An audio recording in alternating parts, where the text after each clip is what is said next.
So which scale should you use over this chord progression? So many modes, so many keys, so many obscure theory concepts that sometimes clutter your workspace up here. We're going to take all of that, leave it here, and focus on this. The answer is right in front of you. Grab your guitar. We're going to get started right after this.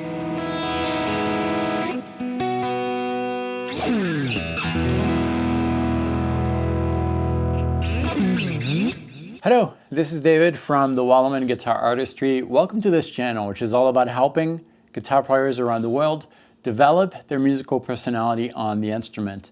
Today, we're looking at a core principle.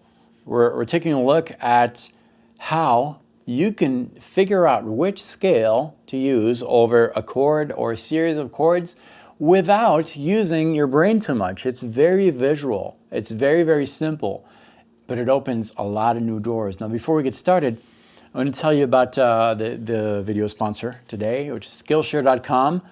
Skillshare.com is a platform that is made of tons of different high-quality courses. Courses in music, courses in graphic design, business, self-development.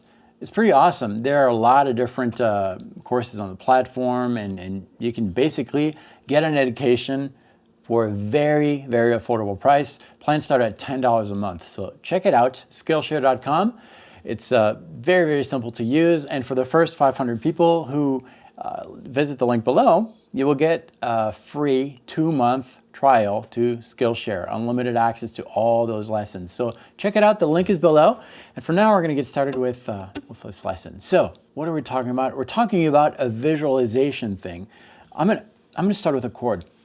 It all starts with a chord. I'm going to start with an A minor 7 chord, for example. It could be any chord you want. An A minor 7 chord in this particular position right here can be played like this. So from the low E string to the high E string, I have frets 5, 7, 5, 5, 5, 5. Those notes, 6 notes, are all found in an A minor 7 chord. Now these notes are intervals, right? The distance between two notes, that's what an interval is. Intervals are very important because they unlock the key to understanding what you can play over this. As long as you match the elements found on the chord, your scale will be a good candidate.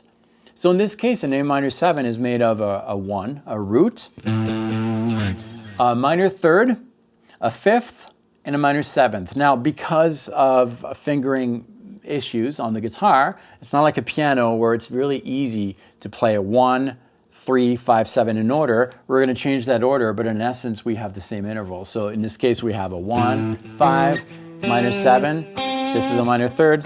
This is a 5th, and this is a 1. See, it's not in the right numeral order, but it's still a minor 7 chord. Okay, that shape, which is called an A minor 7 chord, you can play a scale over this that is made of different notes. As long as you have the notes in the chord, that scale will work on this.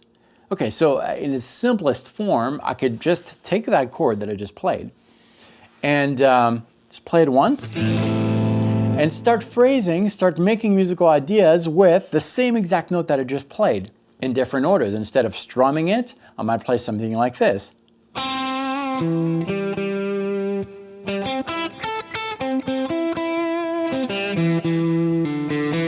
Right? And as I develop those phrases, I might add some new notes that are not on the chord. Now that's where it might be a little bit problematic, right? Which notes should you use? If the chord is made of a 1, minor 3, 5, minor 7, well, there's no second. Which second should you use? Well, if you're only playing over one chord, you could play a minor second or a major second. It doesn't matter, right? But it's not always the case where you just have to play over a single chord. So I'm going to show you what should happen in your mind, but I'm going to do it on the computer. Let's check it out. This is Neck Diagrams. It's a software that I've been using for years now, and I use this to show my scale diagrams and chord progressions on my videos.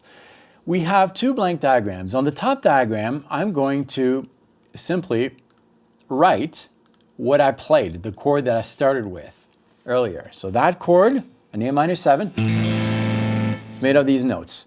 I could play just these notes if I want to. But we said that I could add some notes to make things more interesting. Which one? I'm not sure. But let's now pretend that we have a chord progression to play over. The first chord would be that A minor 7, and then we have a D minor 7, which I'm going to write down in this second diagram right here.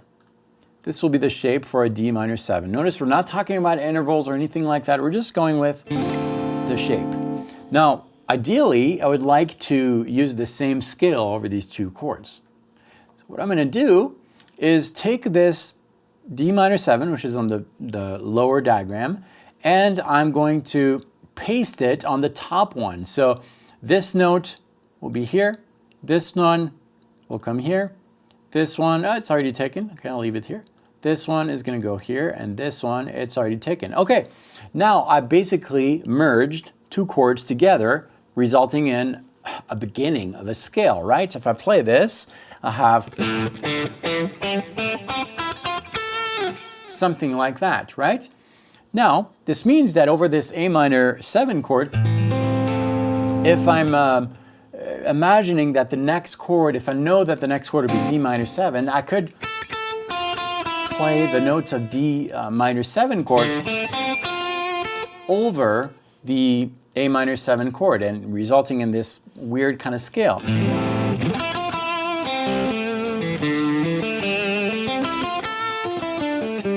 Right? It's a little more complete, and that's all there is to it. Merging different chords together will result in the scale. Super basic stuff, right?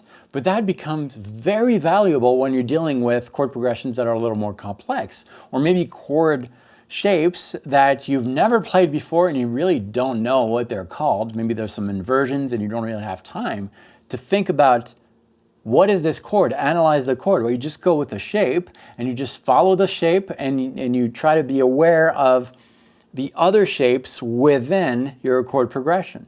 You might have to re-listen to that one, but I promise it'll make sense if you do. Let me show you a close-up. We are going to start with the same chord that we had, A minor 7. All right, so over this I could play these notes. Now let's say that in the chord progression I have, we'll go back to D minor 7, this one right here. All right, as I'm playing over A minor 7,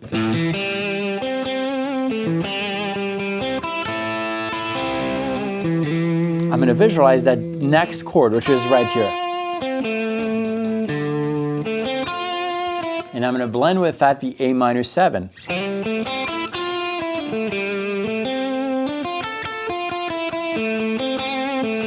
And this will work over that A minor 7, right?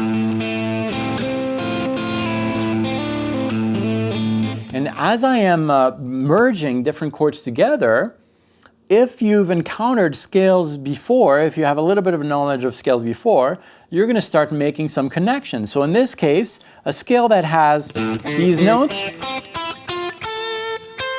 that's Aeolian. Aeolian mode has these notes, Aeolian. And as you're doing this, you're just basically painting, superimposing these chords, and you will have a much better understanding of what is going on the fretboard. The beauty of this is that it will also work with modulation. So when you're dealing with chord progressions that are not in the same key, if you follow the chords and you mentally merge these chords together, you will have a very accurate vision of the scale or scales that you should be studying. And that's key. That's what I have for you today. That's it. Rewatch this, it might make more sense, and if there's interest, I will do more training on this and really specifically over different backing tracks. I'm going to help you out with that.